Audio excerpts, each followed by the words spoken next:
In this lecture, we look at technical investing examples.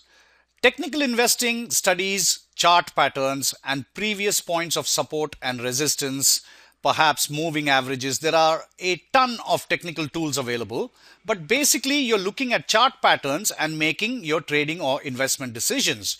You obviously want to buy something when it's at a low point and you want to sell something when it's at a high point. It's generally used to time entries or exits. Now, you have to understand that technical analysis is a study of crowd behavior. At its core, it is a study of crowd behavior. So, when some traders see something happening on the charts, then they will jump in. And when other traders see that they are jumping in, then more traders will jump in. And that's how the pattern plays out. So technical analysis can be applied to both investing and trading styles. So even if you're a long-term investor, you want to do some technical analysis because you want to buy at a low point and perhaps hold that position for a long time. If you're a trader, which is short-term, then technical analysis becomes even more important. So traders generally will go by charts and investors generally go by fundamental analysis. However, even for investing, you should look at the charts and you should try to pick the right points.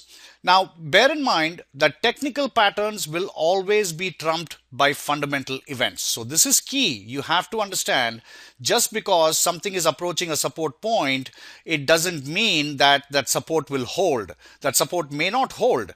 And as it's approaching a support point, if some news comes out that there is a lawsuit on the company, then nobody's going to be looking at support points. They're going to sell the stock. So fundamental events will always trump any kind of technical pattern. And now there are a vast arsenal of technical tools. In fact, technical analysis has become such a massive area of study that you have various tools available. So what we're going to do now is go to the platform and I'll show you a couple of technical analysis tools, some of the more common ones, and then we can look at them and see how we could make our trading or investing decision.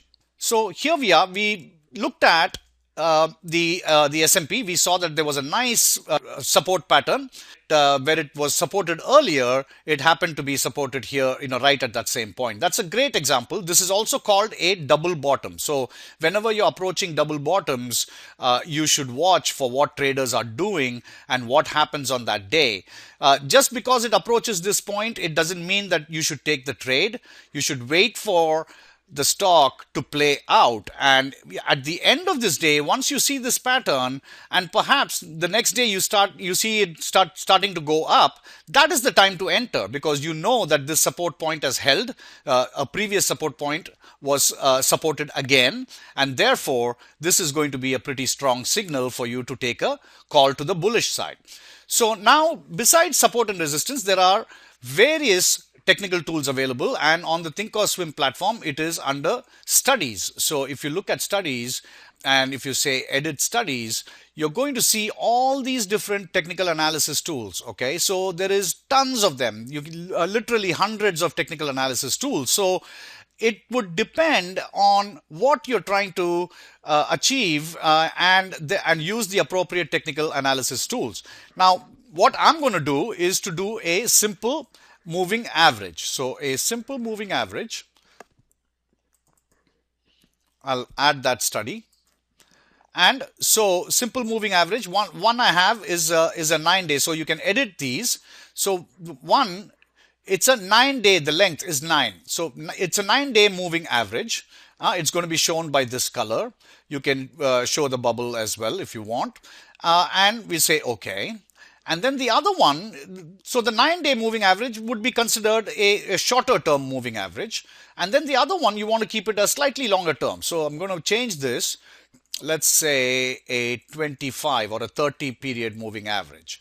So what that does, and you want to give it a different color. So let's give it purple.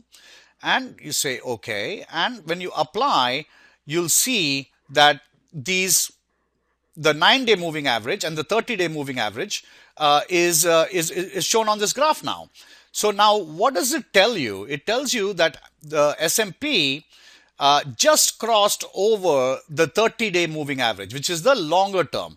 So this move right here before a couple of days ago, it was still below its 9-day moving average and it was below the 30-day moving average. But now it has crossed both the 9-day as well as the 30-day.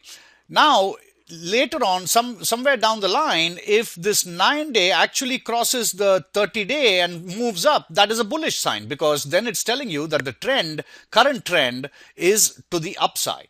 So here you can see the 9-day crossed below, and so that is a bearish sign, because the faster moving average, the current trend is defined by the faster moving average. The faster moving average has gone below the slower moving average, and therefore that is a bearish sign. So right here you could have taken a bearish trade and you could have ridden that all the way down until the stock crossed the 9-day moving average again. Or you could wait for it and see if the 9-day moving average itself is going to cross the 30, but then you're going to lose some, or you're going to leave some profits on the table right here. So basically somewhere here you could have gotten out of this short position. And now if you were in a long position here, you would still be in it. You would want to wait and see how the next few days or next few weeks play out and then take your trading decision. So this is how a moving average would work. Now let me also show you one more. Let's take out the studies. So I'm going to take off both the moving averages and I'm going to add a Fibonacci. So Fibonacci is actually a drawing. So Fibonacci is also used by a lot of traders, and so you want to do a Fibonacci retracement. So Fibonacci tells you once you've gone from a high to a low, where do you expect this stock to retrace? So basically you want to put your starting point at some high point like this because it's come down. So you want to put your starting point here and then you want to put your ending point, let's say here.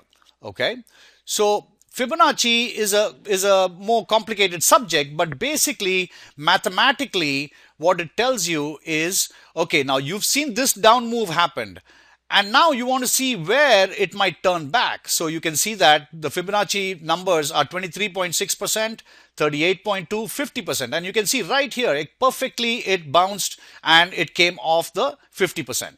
So now how do you know which one it will bounce against? You don't know that. And so therefore you want to wait and see, okay, did it cross the 23 convincingly? Yes, it did. And so now you want to wait and see what happens at the 38.2. Again, it crossed convincingly above the 38.2, but it could not break the 50%. So, traders would be looking at these levels and they would make their trading decisions. Once they see this, that it got rejected at the 50% level, Fibonacci traders will take off their long position. If they had a long position here to the bullish side, they would take it off. And then once again, it bounced right back here, and now it's approaching the 50% line once more. So as we said, this point here represents a key point for the S&P. If it can break through that, then you can expect it to go up to the 61.8, and then perhaps at the 61.8 there might be a little bit of a battle. If it crosses that, then it can go up to the 78.6 and then the 100%. So that's how you would study Fibonacci. All of these technical analysis tools require some studying, and you have to use the ones that you feel are the best for your situation. So if I am a swing trader generally keeps positions for about 3 to 4 weeks. If I'm a swing trader, I would use the Fibonacci because I want to know where it might pull back again, and you can see clearly the 50% showed it nicely over there. So those are two examples. There are various other studies as well, and like I said, if you want to see if, for example, let's add a money flow. If you want to see whether money is coming out or into a particular stock, you would want to add money flow and say apply. Okay. So here you can see money flow was positive right up until here, and then it started going down. So even though the moving averages said that it's going down from here, if you recall on the previous example, the money flow was still kind of positive. It took a little bit of a dip here. So money flow tells you whether money is coming in or going out of the stock. And in this case, money flow is telling us clearly it is at this point that money flow really starts going negative. And so if you wanted to short it, this would be a good time to short. Now, even though the markets are going up, you can see that the money flow has bounced a little bit, but it's not convincing. And besides, it's still below zero. So there's a lot more that the S&P has to prove before you come to the decision that this is going to be a nice bullish trade. And so, here we can see that even when we saw the moving averages, the slow moving averages has to cross the faster moving average. I'm sorry, the fast moving average has to cross the slow moving average, which it hadn't yet. And you can see even the Fibonacci is telling you, okay, this is a key point here. We don't know how it's going to play out. And even the money flow is telling you that, hey, things are not yet that kind of bullish. But if you were in for a shorter term trade, if you were in for a 3-day trade, this would have been a very nice trade. So it depends on your outlook and your approach to whether you're going to be trading on a weekly cycle, monthly cycle, yearly cycle, whatever it is. You have to use the appropriate tools. And so we'll be getting into some of that later. We will do some longer term trades. We will do some shorter term trades. You'll get to see examples of both. But this is how you would use technical analysis tools and apply the right one for your particular situation. Thanks.